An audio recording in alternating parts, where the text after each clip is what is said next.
আমরা এমন একটি সময় অতিবাহিত করছি যেটা আমাদের জন্য বড়ই পরীক্ষার একটি সময়, আতঙ্কের একটা সময়, ভয়ের একটা সময়। এবং এই আতঙ্ক, ভয় বা পরীক্ষা এটা আল্লাহর পক্ষ থেকে, এবং এগুলি হচ্ছে আমাদের হাতের কামাই। আল্লাহ পাক ইরশাদ করেছেন, যাহারাল ফাসাদু ফিল বাররি ওয়াল বাহরি বিমা কাসাবাত আইদিন নাস। জলে এবং স্থলে যত বিপর্যয় হয়, প্রত্যেকটা বিপর্যয় তোমাদের হাতের কামাই। আমাদের কর্মদোষে, আমাদের কারণে আমাদের উপরে বিভিন্ন বিপদ আসে। এবং আল্লাহ পাক ইরশাদ করেন, আহাসিবান নাসু আন ইউতরাকু আন ইয়াকুলু আমান্না ওয়া হুম লা ইফতানুন। মানুষ কি মনে করে যে তারা ঈমান এনেছে বললেই আল্লাহ পাক কি তাদের কাছ থেকে কোনো পরীক্ষা নেবেন না? আল্লাহ পাক বলে, ওয়ালাকাদ ফাতান্নাল্লাযীনা মিন ক্বাবলিহিম ফালা ইয়া'লামান্নাল্লাহুল্লাযীনা সাদাকু ওয়া লা ইয়া'লামান্নাল কাযিবিন। আল্লাহ পাক অবশ্যই পরীক্ষা নেবেন এবং এটা পরীক্ষা করবেন তোমাদের মধ্যে কারা সত্যবাদী, কারা মিথ্যাবাদী। কারা সত্যবাদী, কারা মিথ্যাবাদী, এটা আল্লাহ পাক পরীক্ষা করবেনই করবেন। তা আমাদের জীবনটা এটা একটা পরীক্ষার জীবন, এবং জীবনে আমাদেরকে এরকম পরীক্ষায় অবতীর্ণ হতে হবে। এবং কিয়ামত যত গনিয়ে আসবে, বিপদ, বালা মুসিবত, ফিতনা, ফাসাদ এগুলি তত বাড়বে। নবীজি সাল্লাল্লাহু আলাইহি ওয়াসাল্লাম ইরশাদ করেছেন যে কিয়ামতের পূর্বে সমুদ্রের ঢেউ একটার পর একটা যেরকম আসে, আমার উম্মতের মধ্যে এরকম ফিতনা একটার পর একটা আসতে থাকবে। এই যা হচ্ছে এগুলো সব ফিতনা। এই ফিতনার অনেক অর্থ আছে। ফিতনা শব্দের অর্থ বিশৃঙ্খলা করা। ফিতনা শব্দের অর্থ হচ্ছে সমাজের মধ্যে দাঙ্গা ফাসাদ বেড়ে যাওয়া, খুন খারাপি বেড়ে যাওয়া। আবার ফিতনা শব্দের আরেকটা অর্থ আছে পরীক্ষা বেড়ে যাবে। মানে এই যে এখানে যে আয়াতের মধ্যে আল্লাহ পাক বলেন, ওয়ালাকাদ ফাতান্না, আল্লাহ তোমাদের কাছ থেকে পরীক্ষা নেবেন। তো ফিতনা শব্দের আরেকটা অর্থ হচ্ছে পরীক্ষা নেওয়া। মানে আল্লাহ সুবহানাহু ওয়া তাআলা বিভিন্ন বিপদ দিবেন, মুসিবত দিবেন, এর মাধ্যমে আল্লাহ পাক ঈমানদার এবং কাফের, সত্যবাদী এবং মিথ্যাবাদীদেরকে পার্থক্য করবেন। তো এই পরীক্ষা এবং বিপদ আমাদের উপরে আসবেই। তো এটার জন্য আমাদেরকে কী করতে হবে? নবীজি সাল্লাল্লাহু আলাইহি ওয়াসাল্লাম ইরশাদ করেছেন, তারাকতু ফীকুমুস সাকালাইন, আমি তোমাদের কাছে দুইটা ভারী জিনিস রেখে যাচ্ছি। এই দুইটা ভারী জিনিস আঁকড়ে ধরো, লান তাদিল্লু, তাহলে তোমরা বিভ্রান্ত হবে না। সুবহানাল্লাহ বলেন। একটা হচ্ছে কিতাবুল্লাহ ওয়া সুন্নতি, একটা হচ্ছে আল্লাহর কোরআন আর নবীজির জীবন আদর্শ। অপর হাদিসে এসেছে কিতাবুল্লাহ ওয়া ইতরাতি আহলা বাইতি, এক আল্লাহর কোরআন আর এটা হচ্ছে আমি নবীজির বংশধর। এখন কোরআন এবং সুন্নাহকে যদি আমরা আঁকড়ে ধরতে পারি, সত্যিকার অর্থে মানার মতো যদি মানতে পারি, এই ফিতনা থেকে আমাদেরকে বাঁচাবেন কে? নবীজি সাল্লাল্লাহু আলাইহি ওয়াসাল্লাম ইরশাদ করেছেন, যখন সমাজের মধ্যে এই ধরনের ফিতনা বেড়ে যাবে, তখন তোমরা এই ফিতনা থেকে বেঁচে থাকো। এখন মানুষ পক্ষ বিপক্ষ হয়ে যায় সহজে, কেউ এই পক্ষ, কেউ সেই পক্ষ। আর যারা বলে আমরা নিরপেক্ষ, মানুষ এখন আর নিরপেক্ষ বলতে কাউকে বিশ্বাস করতে রাজি না, বলে না আপনি কোনো না কোনো পক্ষে। অথচ নবীজি সাল্লাল্লাহু আলাইহি ওয়াসাল্লাম ইরশাদ করেছেন, যখন ফিতনা বেড়ে যাবে তখন তুমি নিরপেক্ষ হয়ে যাও। কারণ কোন দল সত্য বলছে, কোন দল মিথ্যা বলছে, এটা পার্থক্য করা তখন কঠিন হয়ে যাবে। আমাদের সমাজেও, আমাদের দেশেও আমরা অনেক সময় এই ধরনের পরিস্থিতির সম্মুখীন হই যে কে সত্য বলছে, কে মিথ্যা কথা বলছে, এটা বোঝা বড় মুশকিল। এবং বর্তমান সময়ে গুজব রটিয়ে দেওয়া এটা খুব সহজ ব্যাপার। এক জায়গায় একটা গন্ডগোল হয়েছে, বাস এখন যে যার মতো করে রং মেখে এটাকে প্রচার করা শুরু করে দিল, বলে অমুকে মারছে, তমুকে মারছে। আসলে যারা মারার কথা তারা মারে নাই, যাদের কথা বলা হচ্ছে তারা উল্টা মার খেয়েছে, এরকমও হয়। এটা জাস্ট আমি একটা উদাহরণ দেওয়ার জন্য আপনাদেরকে বললাম। এখন এই ঘটনার পিছনে কারা দায়ী, কারা করছে, কারা কলকাঠি নাড়ছে, এটা সাধারণ মানুষ হিসাবে আমরা হয়তো অনেক কিছু জানি না। যার কারণে আমাদের অবস্থানটা হবে নিরপেক্ষ, আমাদের অবস্থান হবে হকের পক্ষে, আমাদের অবস্থান হবে মজলুমের পক্ষে, আমাদের অবস্থান হবে যেখানে আমরা ন্যায় দেখব তাদের পক্ষে। বাদ বাকি আল্লাহর উপর আমরা ছেড়ে দেব। ফয়সালা করবেন কে? আল্লাহ। আল্লাহর হাতে বিচার, আল্লাহ বিচার করবেন। কিন্তু আমাদের সতর্ক হতে হবে যে আমরা কোনো গুজবে যেন কান না দেই, মানুষের কথায় যেন বিভ্রান্ত না হই, নিজের ঈমান বিক্রি না করি। এই ব্যাপারে আল্লাহ পাক ইরশাদ করেন, ইয়া আইয়ুহাল্লাযীনা আমানু ইন জাআকুম ফাসিকুম বিনাবাইন, হে ঈমানদারগণ, যখন তোমাদের কাছে কোনো ফাসিক ব্যক্তি কোনো সংবাদ নিয়ে আসে, কোনো খবর নিয়ে আসে, ফাতাবায়ানু, তখন তোমরা এটা একটু যাচাই বাছাই করো। এই আয়াত নাজিল হওয়ার পিছনে একটা প্রেক্ষাপট হচ্ছে, নবীজি সাল্লাল্লাহু আলাইহি ওয়াসাল্লামের সাথে হযরতে জুয়াইরিয়া রাদিয়াল্লাহু তাআলা আনহার যখন বিবাহ হয়, উম্মুল মুমিনিন হযরতে জুয়াইরিয়া রাদিয়াল্লাহু তাআলা আনহার আব্বাজান হযরত হারিস রাদিয়াল্লাহু তাআলা আনহু এবং ওনার কম যারা ছিল প্রত্যেকে ইসলাম কবুল করেছেন। নবীজি সাল্লাল্লাহু আলাইহি ওয়াসাল্লামের কাছে ওনারা বশ্যতা স্বীকার করেন, ইসলাম কবুল করার কথা বলেন, এবং নবীজি ইসলামের যে বিধান যাকাত, এই যাকাত আদায়ের ব্যাপারে হযরত হারিস রাদিয়াল্লাহু তাআলা, অর্থাৎ নবীজির যিনি শ্বশুর জুয়াইরা রাদিয়াল্লাহু তাআলা আনহার আব্বাজান, ওনাকে দায়িত্ব দেওয়া হয়।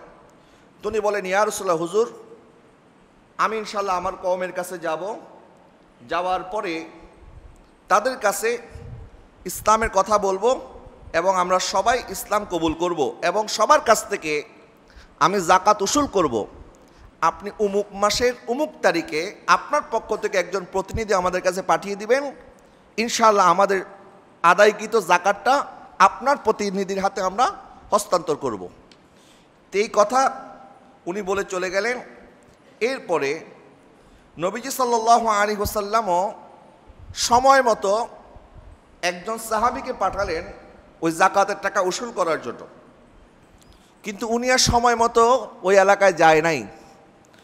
বনি মুস্তালিক গোত্রে নবীজি পাঠিয়েছিলেন, ওই গোত্রে যখন উনি যায় নাই, তখন ওনারা অপেক্ষায় ছিলেন যে কখন নবীর পক্ষ থেকে কোনো সাহাবী আসবে, আমাদের যাকাতের টাকাটা আমরা ওনার কাছে দিয়ে দিব। কিন্তু অনেক দিন হচ্ছে, কেউ আসতেছে না। তো হযরত হারিস রাদিয়াল্লাহু তাআলা আনহু উনি বলেন যে আমাদের ভয় হলো যে নবীজি সাল্লাল্লাহু আলাইহি ওয়াসাল্লাম আমাদের কাছে কেন এখন পর্যন্ত কাউকে পাঠাচ্ছেন না। হযরত হারিস রাদিয়াল্লাহু তাআলা বলতেছেন, মনে হয় নবীজি আমাদের প্রতি অসন্তুষ্ট হয়েছেন, এই জন্য নবী আমাদের কাছে এখন পর্যন্ত কাউকে পাঠাচ্ছেন না। তো সবাই মিলে মিটিং করলেন। মিটিং করার পরে সিদ্ধান্ত হলো যে তা আমরা সবাই মিলে আমাদের যাকাতের টাকাগুলি নিয়ে আমরা নবীজির কাছে যাব এবং নবীজিকে আরজ করবো, ইয়া রাসূলুল্লাহ, আমাদের যদি কোনো ভুল ত্রুটি হয়ে থাকে আপনি আমাদেরকে ক্ষমা করে দেন। আর এইদিকে যাকে নবীজি সাল্লাল্লাহু আলাইহি ওয়াসাল্লাম দায়িত্ব দিয়ে পাঠিয়েছিলেন, ওই সাহাবীর নাম ছিল হযরত ওয়ালিদ ইবনে উকবা রাদিয়াল্লাহু তাআলা আনহু। এই ওয়ালিদ ইবনে উকবা রাদিয়াল্লাহু তাআলা আনহুর সাথে ওই বনি মুস্তালিক গোত্রের পূর্বের শত্রুতা ছিল, দুশমনি ছিল। এটা ইসলাম কবুলের পূর্বের ঘটনা ছিল। এখন ওয়ালিদ ইবনে উকবা রাদিয়াল্লাহু তাআলা আনহু যখন নবীজি দায়িত্ব দিয়ে পাঠিয়েছিলেন, উনি ওইখানে যাওয়ার পর চিন্তা করলেন, এখন আমি যদি তাদের কাছে যাই, তারা যদি পূর্বের শত্রুতার রেশ ধরে আমাকে হত্যা করে, এই ভয়ে উনি আর ওখানে যায় নাই। আর ওইদিকে ওনারা অপেক্ষায় আছে নবী কাউকে পাঠাবেন, আর ওনার ভয় হচ্ছে আমি যদি তাদের কাছে যাই তারা আমাকে হত্যা করতে পারে। এখন উনি এই আশঙ্কা থেকে নবীজির কাছে এসে বললেন, ইয়া রাসূলুল্লাহ, হুজুর, আমি তাদের কাছে গিয়েছিলাম, তারা তো যাকাতের টাকা দিতে অস্বীকৃতি জানিয়েছে, তারা যাকাতের টাকা দিবেন আমাকে বলে দিয়েছে, বরং তারা আমাকে হত্যা করতে চেয়েছে। এই কথাটা যখন নবীজির কাছে বলেছে, নবীজি সাল্লাল্লাহু আলাইহি ওয়াসাল্লাম খালিদ ইবনে ওয়ালিদ রাদিয়াল্লাহু তাআলার নেতৃত্বে একটা সেনাদল পাঠিয়েছে, বা তোমরা সেখানে যাও এবং খবরটা যাচাই বাছাই করো, তারা যদি অস্বীকৃতি জানায়, সত্যিকার অর্থে তারা যদি আমার দূতকে হত্যা করার মতো এরকম ঘৃণ্য ষড়যন্ত্রে লিপ্ত থাকে, তাহলে এটার ব্যবস্থা তোমরা নাও।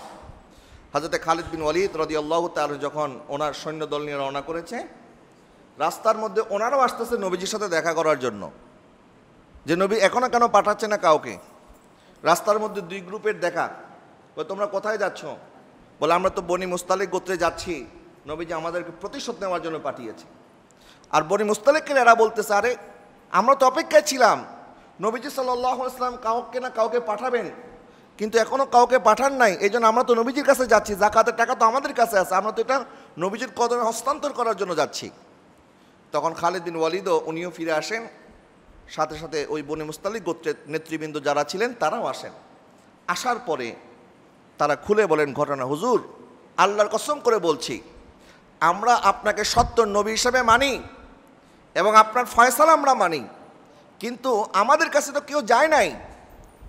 ওয়ালিদ বিন ওকবা রাদিয়াল্লাহু তাআলা আনহু যেটা বলছেন উনি গিয়েছিলেন, এরকম কোনো ঘটনা ঘটে নাই, এবং ওনার সাথে আমাদের ইসলামের পূর্বের যুগের যে শত্রুতা আছে এটা তখনই শেষ হয়ে গেছে। ওনার সাথে আমাদের মারামারি করার বা ওনাকে ক্ষতিগ্রস্ত করার কোনো ইন্টেনশন আমাদের মধ্যে নাই। যখন উনি সব ঘটনা খুলে বললেন তখন আল্লাহ সুবহানাহু ওয়া তাআলা এই আয়াত নাজিল করলেন, ইয়া আইয়ুহাল্লাযীনা আমানু ইন জাআকুম ফাসিকুম বিনাবাইন ফাতাবায়ানু। হে ঈমানদারগণ, যখন তোমাদের কাছে কোনো ফাসিক ব্যক্তি কোনো সংবাদ নিয়ে আসে তখন তোমরা এটাকে যাচাই বাছাই করো। কেন? আন তুসিবু কওমান বিজাহালাতিন ফাতুসবিহু আলা মা ফাআলতুম নাদিমিন। অথচ যাচাই বাছাই করা ছাড়া তোমরা যদি কোনো অ্যাকশন নিয়ে নাও, কোনো পদক্ষেপ নাও, তখন পরবর্তীতে হয়তো তোমরা নিজেরাই লজ্জিত হবে যে তখন আমরা এটা না করলেও পারতাম। তো নবীজি সাল্লাল্লাহু আলাইহি ওয়াসাল্লামের কাছে আল্লাহ সুবহানাহু ওয়া তাআলা ওহী নাজিল করে জানিয়ে দিলেন, যখন কোনো সংবাদ আমাদের কাছে আসবে অবশ্যই এটা আমরা যাচাই বাছাই করব, এটা সত্য না মিথ্যা, এবং কোনো বিষয়ে সিদ্ধান্তে পৌঁছার আগে আমরা আল্লাহ এবং তার রাসূলের হাতে ন্যস্ত করব। কারণ অনেক কাজ, অনেক বিষয় যেটা আমার আর আপনার ক্ষমতার বাইরে, আমি চাইলেই করতে পারবো না। এবং এই বিষয়ে নবীজি সাল্লাল্লাহু আলাইহি ওয়াসাল্লাম সাহাবায়ে কেরামকে বলেছেন, যখন ফাইজা নাজারাত আও ওয়াকাত, যখন তুমি ফিতনায় পতিত হয়ে যাবে, মনে করো যে তোমার সামনে ফিতনা চলে এসেছে, কানা লাহু ইবিলুন ফায়াল হক বিইবিলিহি, তাহলে তোমার কাছে যদি তখন উট থাকে, এই ফিতনার মধ্যে বসবাস না করে তুমি উট নিয়ে চলে যাও, উট চড়াতে থাকো। ওয়ামান কানাত লাহু গানামুন ফালিয়াল হক বিগানামিহি, আর কারো কাছে যদি তখন গানাম মানে ছাগল থাকে, বকরি থাকে, তাহলে তুমি বকরি নিয়ে বকরি চড়াতে চলে যাও, পাহাড়ে জঙ্গলে চলে যাও, বরানভূমিতে চলে যাও, সেখানে গিয়ে সেগুলি চড়াও। ওয়ামান কানাত লাহু আরদুন ফালিয়াল হক বিআরদিহি, আর কারো কাছে যদি সম্পদ, কারো কাছে যদি জমি থাকে তাহলে তোমরা কৃষি কাজ করো। অর্থাৎ নবীজি এটাই বোঝাতে চেয়েছে, যেখানে ফিতনা লেগেছে এই জায়গা তোমরা ছেড়ে দাও, সেখান থেকে তোমরা গ্রামে গঞ্জে চলে যাও যেখানে কোনো ফিতনা নাই, যেখানে এই ধরনের কোনো দাঙ্গা হাঙ্গামা নাই। এরপর এক সাহাবী আরজ করলেন, ইয়া রাসূলুল্লাহ, হুজুর আর যদি কারো কাছে কিছু নাই থাকে, মনে করেন তার কাছে কোনো উট নাই চড়ানোর জন্য, কারো কাছে ছাগল নাই চড়ানোর জন্য, কারো কাছে জমি নাই কৃষিকাজ করার জন্য, গ্রামে যাইতে পারবে না, শহরেই থাকতে হবে, তাহলে কি করবে? নবীজি সাল্লাল্লাহু আলাইহি ওয়াসাল্লাম ইরশাদ করছেন, তাহলে তোমার কাছে যদি কোনো তলোয়ার থাকে তাহলে পাথর দিয়ে তুমি তলোয়ারকে ভেঙে ফেলো, অর্থাৎ তুমি নিরস্ত্র হয়ে যাও, তুমি আত্মসমর্পণ করে দাও যে আমি ফিতনার মধ্যে আমি নাই। নবীজি সাল্লাল্লাহু আলাইহি ওয়াসাল্লাম আমাদেরকে 1400 বছর আগে বলে গেছেন, কারণ এরকম ফিতনা হবে এটা আমার নবী জানে কি জানে না? নবীজি সাল্লাল্লাহু আলাইহি ওয়াসাল্লাম ইরশাদ করেছেন যে এই উম্মতের ফিতনা থেকে আল্লাহ পাক প্রথম যুগের মুসলমানদেরকে হেফাজত করেছেন।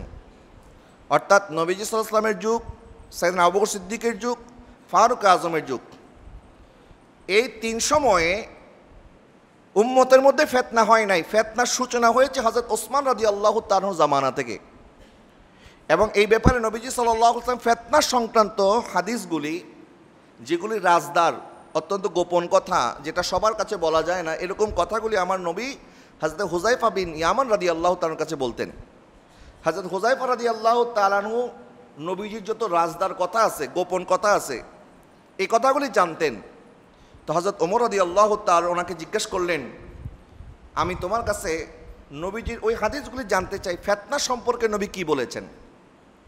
তখন তিনি বললেন, নবীজি বলেছেন যে মানুষ সম্পদের জন্য, সন্তানের জন্য, স্ত্রীদের জন্য যে ফিতনার মধ্যে পড়ে যায়, এই ফিতনার কাফারা হয়ে যায় যখন সে নামাজ পড়ে, ইবাদত করে, সাদকা খায়রাত দেয়, তখন এই ফিতনার কাফারা আদায় হয়ে যায়। তো তখন হযরত ওমর রাদিয়াল্লাহু তাআলা বললেন, না, আমি এই ফিতনা সম্পর্কে জিজ্ঞাসা করি নাই। সমাজের মধ্যে যে বিশৃঙ্খলা, যে ফিতনা দেখা দেবে, ওই ফিতনা সম্পর্কে নবী কি বলেছেন? তখন তিনি বললেন, ওই ফিতনাকে নবীর দরজা দিয়ে আটকে দিয়েছেন, এই ফিতনা আপনি পড়বেন না। উনি বলতেছেন হযরত ওমর রাদিয়াল্লাহু তাআলা আনহুকে। তখন তিনি জিজ্ঞেস করলেন, এই দরজা কি কখনো খোলা হবে না, নাকি ভেঙে ফেলা হবে? তখন হযরত হুযায়ফা বলতেছেন, না, এই দরজা ভেঙে ফেলা হবে। তো হযরত ওমর বলতেছেন, তাহলে দরজা যদি ভেঙে ফেলা হয় তাহলে তো এই ফিতনা কখনো আটকানো যাবে না, অর্থাৎ এই ফিতনা আসবেই আসবে।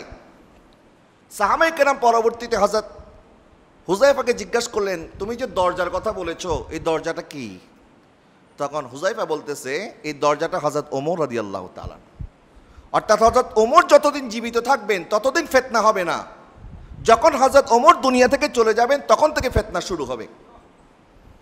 এবং হযরত ওসমান রাদিয়াল্লাহু তাআলা আনহুর শাহাদাতের মাধ্যমে সর্বপ্রথম মুসলমানদের মধ্যে ফিতনার সূচনা হয়, যেটা পরবর্তীতে জঙ্গে জামাল এবং জঙ্গে সিফিন ইসলামের ইতিহাসে সবচাইতে ভয়াবহ যুদ্ধ।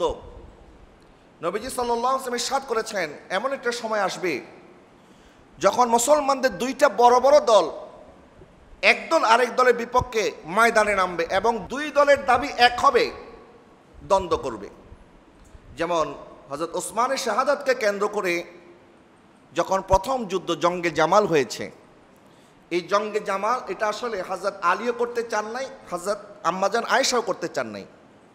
এমনকি আম্মাজান আয়েশা সিদ্দিকা রাদিয়াল্লাহু তাআলা আনহা উনি ময়দানেও আসতে চায় নাই, কিন্তু হযরতে জুবাইর রাদিয়াল্লাহু তাআলা আনহু, এরপরে হযরতে তালহা রাদিয়াল্লাহু তাআলা আনহু, ওনারা পরামর্শ করলেন যে আম্মাজান, আপনি অন্তত উপস্থিত হন, মানুষকে শান্ত করেন, আপনার উপস্থিতিটা মানুষ শান্ত হবে। কিন্তু আম্মাজান আয়েশা সিদ্দিকা রাদিয়াল্লাহু তাআলা আনহা উনি যখনই পরবর্তী সময়ে এই কথাটা মনে করতেন যে আমি তো গিয়েছিলাম, তখনই উনি কান্না করে দিতেন। এবং উনি যে আসবেন, এখানে আসার কথাটা আমার নবী আগেই বলেছেন। যখন উনি মদিনা থেকে আসলেন, বসরা অতিক্রম করতেছে, তো বসরার একটা জলাশয় ছিল, এই জলাশয়ের পাশ দিয়ে যখন যাচ্ছেন তখন কিছু কুকুর ঘেউ ঘেউ করতেছিল। খাও আপ, এটা একটা জলাশয়, এটা একটা জায়গার নাম। নবীজি সাল্লাল্লাহু আলাইহি ওয়াসাল্লাম উম্মাহাতুল মুমিনিনদেরকে বলতেছিলেন, তখন তোমাদের কি অবস্থা হবে যখন তোমাদেরকে দেখে হাও আবের কুকুরগণ চিৎকার চেঁচামেচি করবে। এটা নবীজি সকল উম্মাহাতুল মুমিনিনদেরকে বলেছিলেন।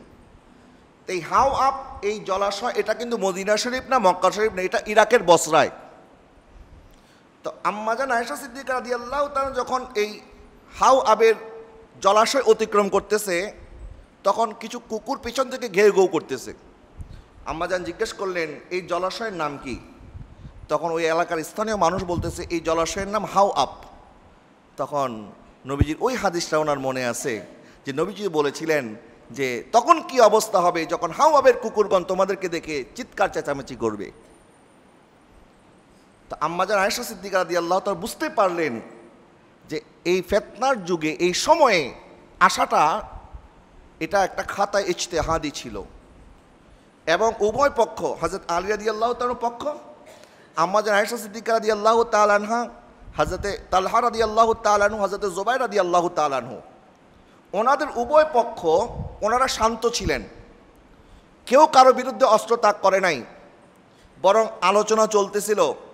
হযরত আলী রাদিয়াল্লাহু তাআলা বোঝাতে চেষ্টা করছিলেন যে আপনারা যেই দাবি নিয়ে এসেছেন হযরত ওসমানের হত্যাকাণ্ডের বিচার, শাহাদাতের বিচার, এটা আমি করবই করব, কিন্তু বর্তমান ফিতনার সময় এই অবস্থাটা আরেকটু শান্ত হোক, তারপর আমি বিচারটা করব।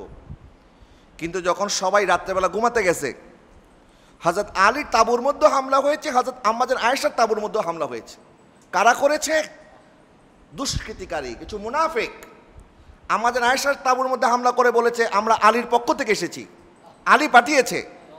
আর আলী রাদিয়াল্লাহু তাআলা তাঁবুর মধ্যে হামলা করে বলতেছে আমরা আয়েশার সৈন্যদল, আয়েশা পাঠিয়েছে হামলা করার জন্য।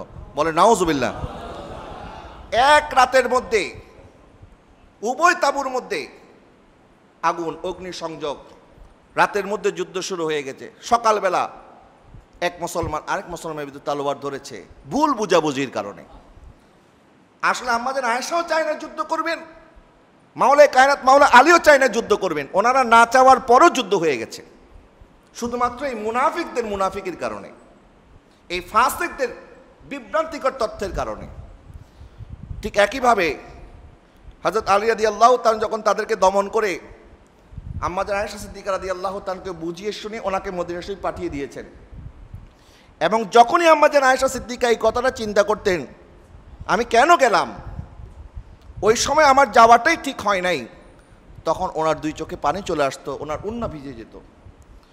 ঠিক তারই কয়েক বছরের মধ্যে আবার হযরত আমির মুয়াবিয়া রাদিয়াল্লাহু তাআলার সাথে আরেকটা যুদ্ধ হয়ে গেল। আমির মুয়াবিয়াও চায় না যুদ্ধ করবেন, আর মাওলায়ে কায়নাত মাওলা আলীও চায় না যুদ্ধ করবেন। বরং ওনারা যখন আমির মুয়াবিয়ার সৈন্যদল আসলো আর হযরত আলী রাদিয়াল্লাহু তাআলা আনহু উনিও বের হয়েছেন, যখন সুলাহ হয়ে গেছে, সুলাহ হয়ে যাওয়ার পর হযরত আলী রাদিয়াল্লাহু তাআলা দল থেকে কিছু দল বেরিয়ে গেল, এদের নাম বলা হয় খারেজি। এরা বলে আমরা আল্লাহর বিধান ছাড়া, কোরআনের আইন ছাড়া অন্য কিছু আমরা মানি না, মানুষের কোনো বানানো আইন মানি না। বলেন নাউজুবিল্লাহ। হযরত আলী রাদিয়াল্লাহু তাআলা বললেন তোমরা তাদেরকে দমন করো। তখন সাহাবায়ে কেরাম বললেন হুজুর এদের হাতের মধ্যে তো কোরআন শরীফ আছে, এখন তারা কোরআনের দোহাই দিচ্ছে। হযরত আলী বললেন তাদের কথা সত্য, উদ্দেশ্য খারাপ। তাদের হাতে কোরআন এটা সত্য, কিন্তু তাদের উদ্দেশ্য কি? খারাপ।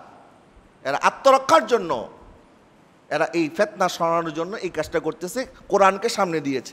আসলে কোরআন তারা ঢাল হিসেবে ব্যবহার করছে, তাদেরকে দমন করো। হযরত আলী রাদিয়াল্লাহু তাআলা তাদেরকে নির্দেশ দিয়ে দমন করালেন।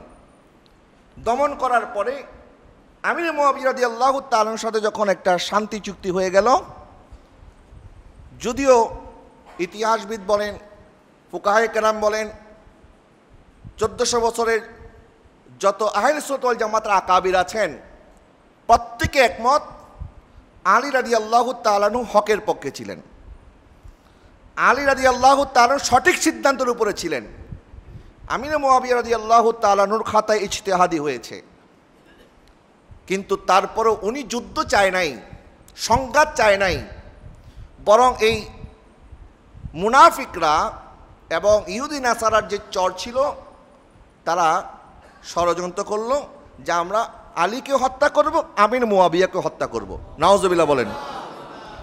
হযরত আলী রাদিয়াল্লাহু তাআলা যখন ফজরের নামাজের সময় বের হয়েছেন তখন সেই খারেজির হাতে আলী রাদিয়াল্লাহু শাহাদাত বরণ করেন। ইন্না লিল্লাহি ওয়া ইন্না ইলাইহি রাজিউন। তা আমি আপনাদের কাছে মতো এটাই আরজ করছিলাম, এই যে মুসলমান লেগে গেল, এক দল আরেক দলের বিরুদ্ধে তলোয়ার উঁচা করলো, এটা কোনো ইসলামী শাসক এই কাজ করতে পারে না, কেউ এটার অর্ডার দেয় নাই, বরং এই যুদ্ধগুলি হয়েছিল মুনাফিকদের ষড়যন্ত্রের কারণে।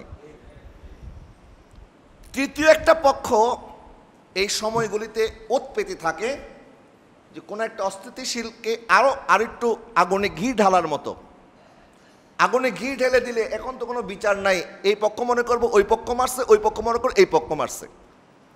এই জন্য আমাদের উচিত হচ্ছে ফিতনা থেকে নিজেদেরকে দূরে সরিয়ে রাখা। যে কোনো বিষয়ে আমরা আল্লাহ রসুলের উপরে ন্যস্ত করবো, আল্লাহ তোমার পক্ষ থেকে যে ফয়সালা হবে আমরা এটার উপরে রাজি আছি, এবং আমি নিজেকে এই ফিতনা থেকে দূরে রাখার চেষ্টা করব। যেখানে নবী ইরশাদ করছে তোমার হাতের মধ্যে যদি তলোয়ার থাকে তাহলে তুমি পাথর দিয়ে তলোয়ার ভেঙে ফেলো, তুমি নিরস্ত্র হয়ে যাও। কারণ নবীজি সাল্লাল্লাহু আলাইহি ওয়াসাল্লাম ইরশাদ করেছেন এমন একটা সময় আসবে ওয়াল্লাযী নাফসি বিয়াদিহি লা ইয়াতিয়ান্না আলান নাসি জামানুন, এমন একটা সময় আসবে আমার উম্মতের উপরে এবং ওই সময় না আসা পর্যন্ত কিয়ামত হবে না। লা ইয়াদরি কাতিল ফি আইয়ি শাইইন কাতালা ওয়া লা ইয়াদরি মাকতুলুন আলা আইয়ি শাইইন কুতিলা, এটা সহিহ মুসলিমের হাদিস। এমন একটা সময় আমার উম্মতের উপরে আসবে যখন কাতিল হত্যাকারী ব্যক্তি জানবে না তাকে কি কারণে হত্যা করা হচ্ছে, আর যাকে হত্যা করা হয়েছে সেও বুঝতে পারবে না তাকে কেন মারা হয়েছে। নিরীহ মানুষ যারা পথচারী রাস্তার মধ্যে অন্য কাজে বের হয়েছে, কালকে প্রথম আলোর মধ্যে নিউজে দেখলাম রাস্তার মধ্যে গন্ডগোল শুরু হয়েছে, বাচ্চা মেয়েটা ছাদের মধ্যে খেলতে গেছে। বাবা চিন্তা করলো আমার মেয়েটাকে একটু নিয়ে আসি। মেয়েটাকে কোলে নিতে দেরি মাথার মধ্যে এই মেয়েটার গুলি লেগে সেখান থেকে অসুস্থ হয়ে হাসপাতাল গেছে, 3 দিন আইসিইউতে ছিল, তারপর মারা গেছে মেয়েটা। যদিও হিন্দু মেয়ে ছিল, বাচ্চা মেয়ে, মাত্র 8 বছর বয়স। গতকালকে আজকের পত্রিকা আরেকটা নিউজ দেখলাম, 4 বছরের একটা বাচ্চা বারান্দার মধ্যে না কোথায় ছিল, তার মাথার মধ্যে গুলি লেগেছে। আল্লাহ সুবহানাহু ওয়া তাআলা কিয়ামতের ময়দানে জিজ্ঞাসা করবেন, বিআই যামবিন কুতিলাত, তোমাদেরকে কেন হত্যা করা হয়েছে? আচ্ছা, এই প্রশ্নটা বাচ্চার কাছে কেন করবে? এই বাচ্চা মেয়ের কাছে কেন করবে? বাচ্চার মেয়ে কি জানে? অর্থাৎ কিয়ামতের ময়দানে আল্লাহ পাক ওই কাতেলের উপরে, ওই জালেমের উপরে, ওই হত্যাকারীর উপরে এতটা নারাজ হবেন, আল্লাহ পাক তাদেরকে জিজ্ঞাসা করবে না কেন মেরেছিলে, বরং মাকতুলকে জিজ্ঞাসা করা হবে, বিআই যামবিন কুতিলাত, তুমি বলো তোমাকে কেন মারা হয়েছিল? এই 8 বছর বাচ্চার কি দোষ? এই 4 বছর বাচ্চার কি দোষ যাদেরকে এইভাবে হত্যা করা হয়েছে? এবং যারা গুলি মেরেছে তারা হয়তো জানেও না কে মারা গেছে। তো নবীজির হাদিস আপনি যদি সামনে রাখেন, মনে হচ্ছে যে আমার নবী মনে হয় আমাদেরকে দেখে দেখে হাদিসটা বলেছিলেন যে এমন একটা সময় আসবে কাতেল জানবে না কেন মারা হচ্ছে, মাকতুল জানবে না তাকে কেন মারা হয়েছে। প্রিয় হাজরিন, আল্লাহ সুবহানাহু ওয়া তাআলা হত্যাকারীদেরকে এতটা অপছন্দ করে, এতটা অপছন্দ করে, কিয়ামতের ময়দানে আল্লাহ পাক তাদের কাছে জানতেও চাইবে না তুমি কেন মেরেছিলে। আমরা একটা পিঁপড়ার মধ্যে জান দিতে পারবো না, এই ক্ষমতা আমাদের নাই। পৃথিবীর মধ্যে আল্লাহ পাক মানুষকে অনেক মেধা দিয়েছে, অনেক শক্তি দিয়েছে, মানুষ চাঁদের দেশে যাওয়া পর্যন্ত এটাকে সম্ভব করে ফেলেছে, কিন্তু একটা পিঁপড়ার ভিতরেও জান দেওয়ার ক্ষমতা আল্লাহ কাউকে দেয়। জীবন দেওয়ার মালিক কে? তা আল্লাহ জীবন দিয়েছে, তোমার মারার এই অধিকার কে দিয়েছে? কোনো মানুষকে অন্যায়ভাবে হত্যা করা এটা ইসলামে শক্তভাবে হারাম, হারাম, হারাম। কোনো নিরপরাধ নিরস্ত্র ব্যক্তিকে কোনো মানুষ হত্যা করতে পারে না।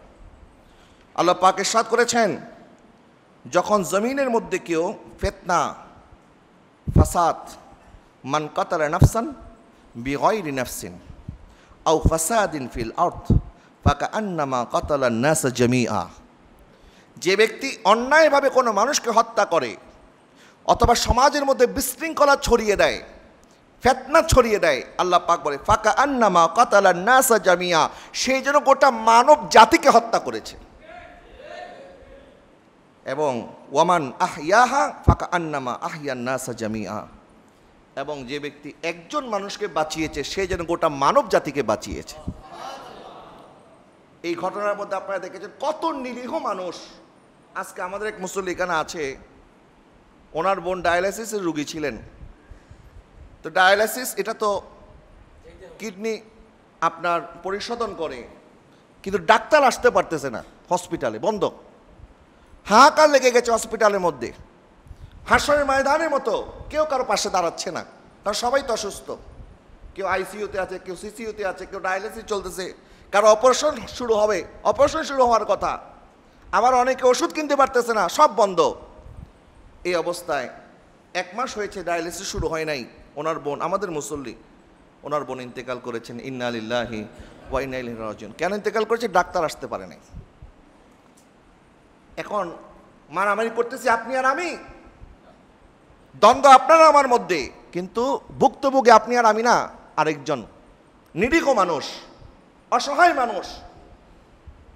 তো যাদের কারণে এই অবস্থা, নবীজি সাল্লাল্লাহু আলাইহি ওয়াসাল্লাম বলছেন ফিতনার যুগে তোমরা দূরে থাকো এবং তুমি কাতেলও হইও না, মাকতুলও হইও না, অর্থাৎ তুমি হত্যাকারীও হইও না, হত্যার শিকারও হইও না।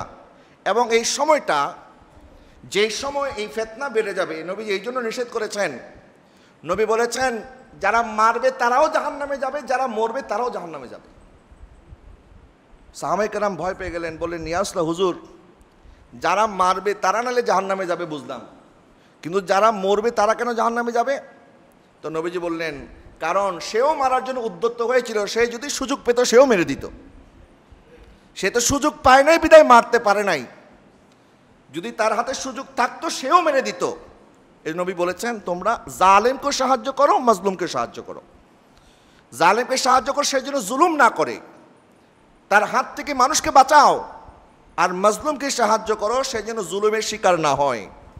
তা আমার আর আপনার দায়িত্ব কোনো ফেতনাকে উস্কিয়ে দেওয়া নয়, আগুনে ঘি ঢালা নয়, কোনো গুজবে কান দিয়ে সমাজের মধ্যে বিশৃঙ্খলা সৃষ্টি করা নয়, বরং শান্তির জন্য, সংশোধনের জন্য, উম্মার কল্যাণের জন্য, দেশের শান্তি শৃঙ্খলা বজায় রাখার জন্য আমার আর আপনার যে ভূমিকা হওয়া দরকার, আমি আজকে সবাইকে অনুরোধ করব এই সময়টা আমরা যেন দেশের পক্ষে, জনগণের পক্ষে থাকি।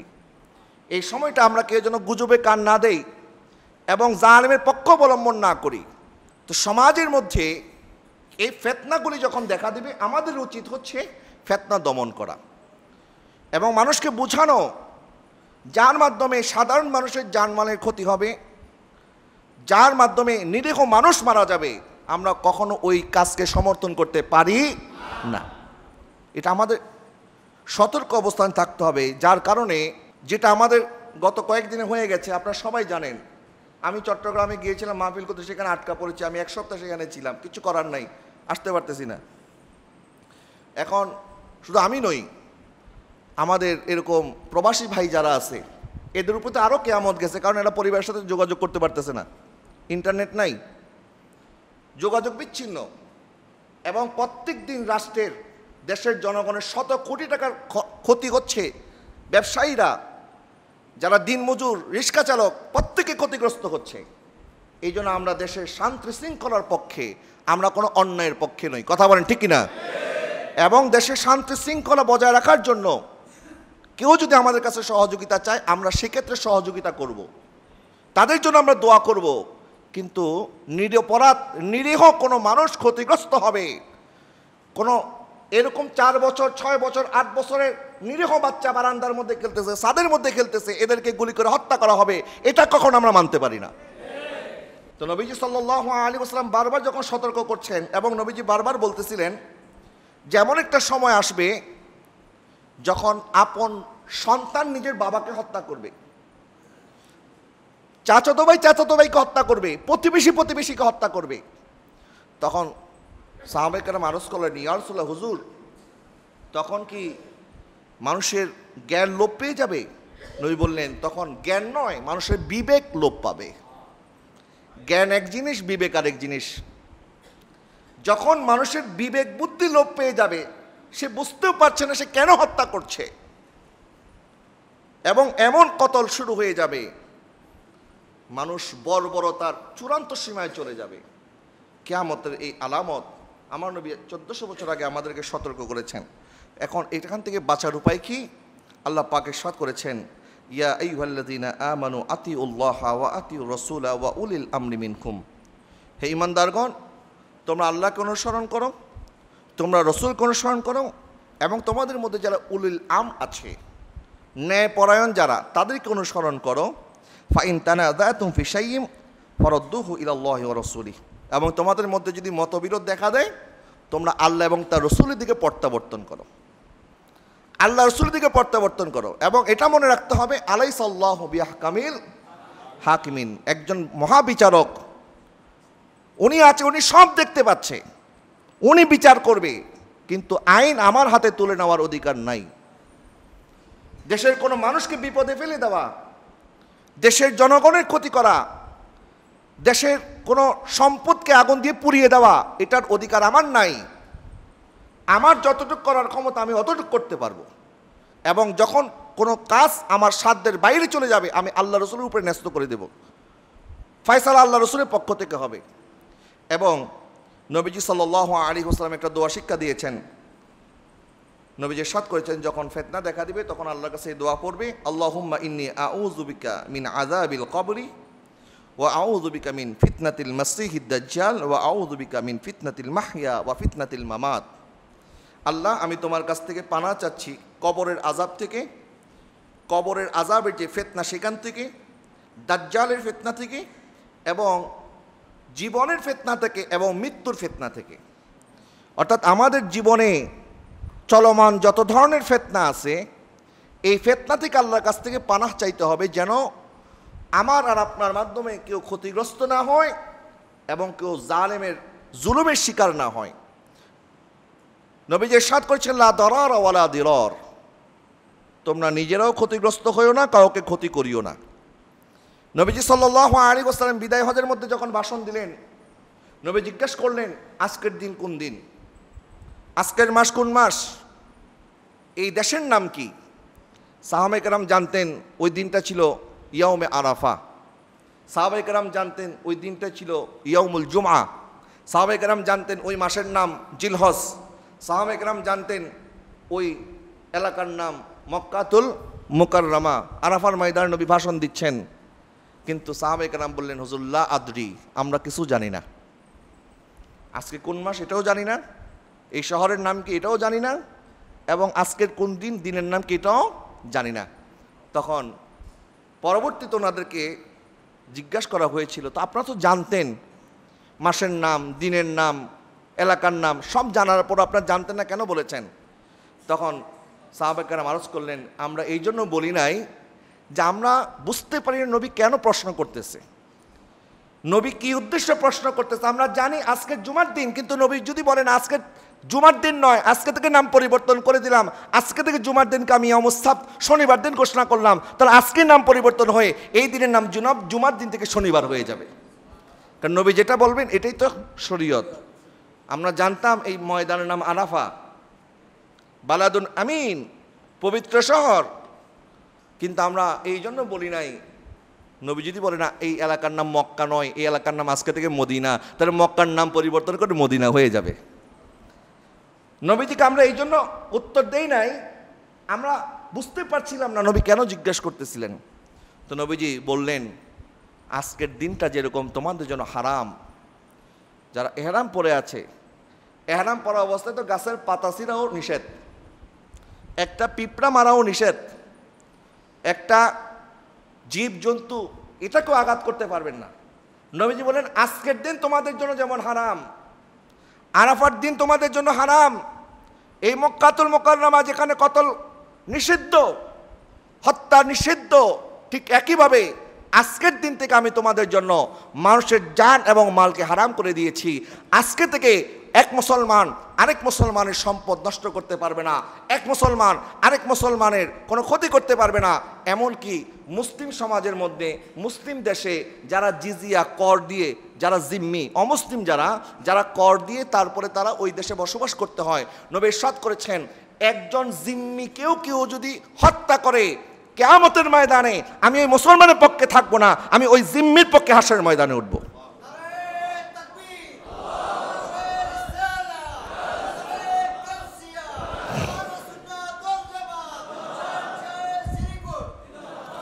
তাহলে মুসলিম সমাজে, মুসলিম দেশে অমুসলিম জিম্মিকেও হত্যা করা নিষিদ্ধ।